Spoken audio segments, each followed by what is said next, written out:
Bismillahirrahmanirrahim.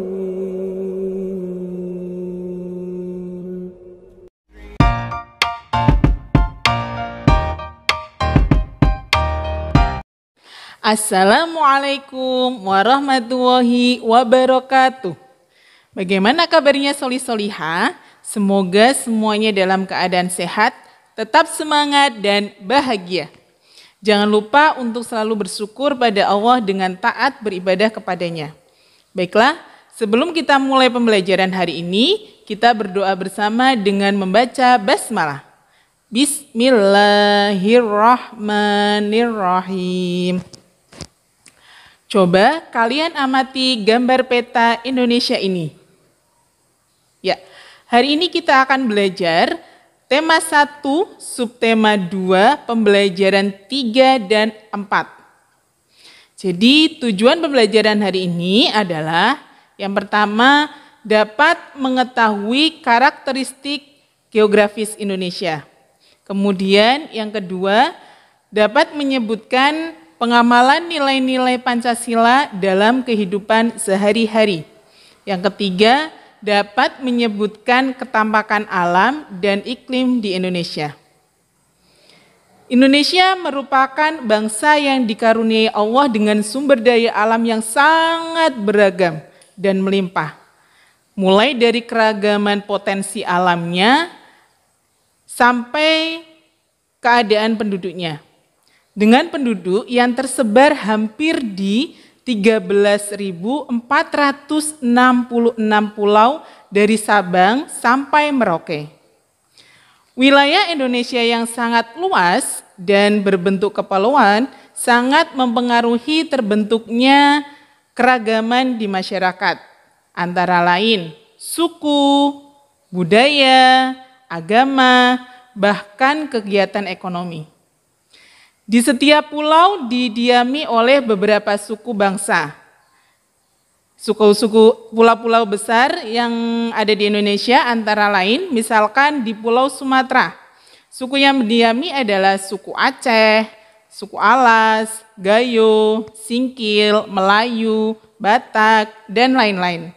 Kemudian di Pulau Jawa dan Madura ada suku Betawi, suku Sunda, Baduy, Madura, Tengger, Samin, dan Jawa.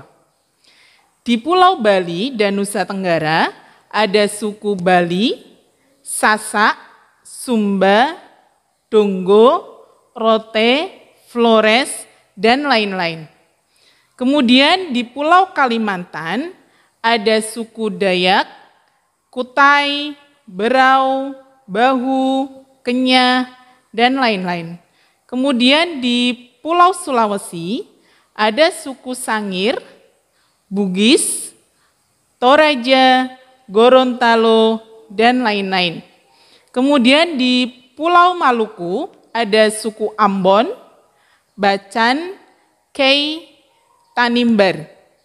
Di pulau yang terakhir yaitu di Pulau Papua didiami suku Dani, suku Biak, Sentani, dan suku Asmat. Nah, setiap suku bangsa itu juga mempunyai agama masing-masing. Misalkan suku Bali. Di suku Bali itu mayoritas penduduknya beragama Hindu. Kemudian suku Jawa mayoritas penduduknya beragama Islam. Suku Tionghoa itu mayoritas penduduknya memeluk agama Buddha selain agama Konghucu. Kemudian di daerah Manado sendiri itu mayoritas penduduknya memeluk agama Katolik. Dan di wilayah Papua mayoritas penduduknya memeluk agama Kristen. Jadi ada 6 agama yang diakui di Indonesia ya. Ada Islam, Kristen, Katolik, Buddha, Hindu, dan Konghucu. Nah, persebaran kepadatan penduduk di Indonesia itu juga tidak sama. Ada pulau dengan penduduk yang sangat padat, yaitu di Pulau Jawa. Ada juga pulau dengan penduduk yang sangat sedikit, yaitu yang ada di ujung sana, Papua. Keragaman penduduk di Indonesia bukan sebagai pemecah belah, melainkan sebagai pemersatu. Dasar negara Indonesia itu adalah Pancasila. Jadi Pancasila digunakan sebagai dasar atau fondasi untuk mengatur pemerintahan dan penyelenggaraan negara. Tidak hanya itu, Pancasila juga mengatur sikap dan perilaku masyarakat yang harus mencerminkan nilai-nilai luhur Pancasila. Namun, kita masih sering sekali melihat banyak perilaku yang tidak sesuai dengan nilai-nilai Pancasila. Contohnya, di lingkungan sekolah, perilaku yang tidak sesuai dengan nilai Pancasila, contohnya adalah memilih-milih teman. Jadi hanya mau berteman yang cantik saja, hanya mau berteman dengan yang kaya saja. Itu tidak boleh ya. Kemudian perilaku mencontek, bertengkar, dan lain-lain. Kemudian di lingkungan rumah bisa kita jumpai perilaku yang tidak sesuai dengan nilai Pancasila, tidak sholat 5 waktu, kemudian suka berbohong, suka membantah orang tua, dan sebagainya. Di lingkungan masyarakat, perilaku yang tidak sesuai dengan nilai Pancasila, contohnya tidak mau menjenguk tetangga yang sakit, kemudian tidak mau mengikuti kerja bakti ataupun kegiatan-kegiatan yang ada di dalam masyarakat, dan sebagainya.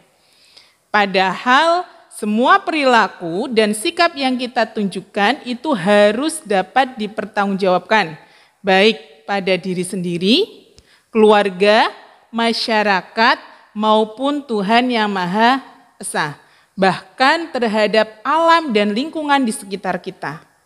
Bersyukurlah kita yang lahir dan besar di Indonesia. Kenampakan alam di Indonesia itu merupakan salah satu yang terlengkap di dunia. Jadi berbanggalah kita sebagai penduduk Indonesia. Kenampakan alam itu meliputi yang pertama, gunung dan pegunungan. Gunung dan pegunungan dimanfaatkan sebagai daerah perkebunan, rekreasi, ataupun kegiatan olahraga. Gunung sendiri itu adalah gundukan tanah yang tingginya lebih dari 600 meter di atas permukaan air laut dan memiliki aktivitas vulkanik baik itu masih aktif maupun sudah mati. Sedangkan pegunungan berarti kumpulan dari beberapa gunung. Yang kedua, dataran. Dataran dibagi menjadi dua, yaitu dataran rendah dan dataran tinggi. Dataran rendah memiliki ketinggian kurang dari 200 meter di atas permukaan air laut, contohnya pantai rawa. Dataran rendah dimanfaatkan sebagai tempat pemukiman warga. Kemudian dataran tinggi. Dataran tinggi sering juga disebut dengan plato, memiliki ketinggian lebih dari 600 meter di atas permukaan air laut. Contohnya dataran tinggi Dieng yang ada di Jateng, kemudian dataran tinggi Gayo yang ada di Aceh. Yang ketiga yaitu pantai dan laut. Pantai itu adalah titik temu antara darat dan laut. Sedangkan laut itu adalah genangan air dalam jumlah yang sangat banyak dan rasanya asin. Yang keempat, Tanjung dan Teluk.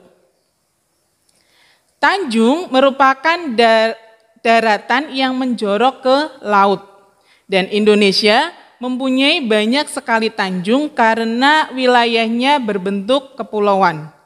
Sedangkan teluk adalah laut yang menjorok ke daratan. Jadi kebalikannya ya. Kemudian yang kelima adalah bukit.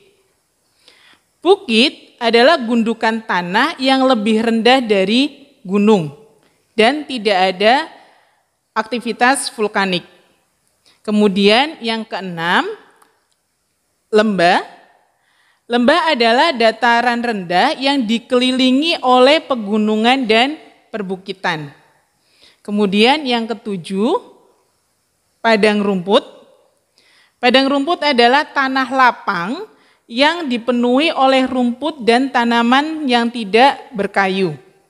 Kemudian ada danau. Danau adalah genangan air tawar pada cekungan luas di daratan.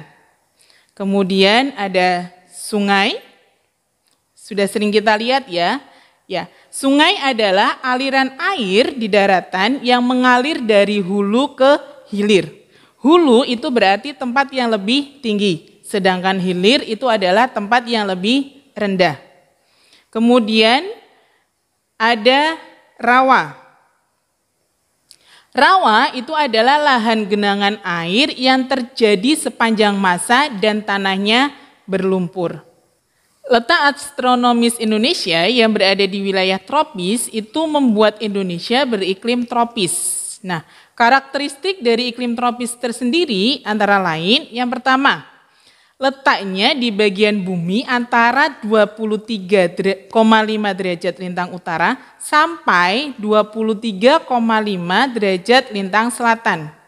Kemudian yang kedua, suhu udaranya rata-rata tinggi karena mataharinya selalu vertikal.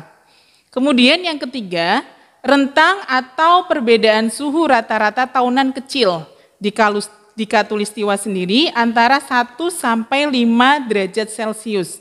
Sedangkan rentang atau perbedaan suhu hariannya itu lebih besar.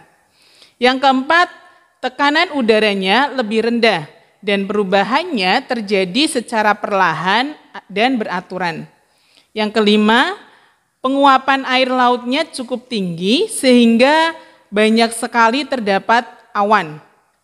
Yang keenam, curah hujannya lebih tinggi dan lebih lama. Kemudian yang ketujuh, tanah di daerah tropis itu relatif subur. Kenapa? Karena pengaruh curah hujan yang sangat tinggi. Yang kedelapan, mendapatkan sinar matahari sepanjang tahunnya. Yang kesembilan, memiliki 2 musim, yaitu musim hujan dan musim kemarau. Yang ke-10, wilayah dengan iklim tropis basah, di hutannya tumbuh tanaman yang berwarna hijau dan lebat.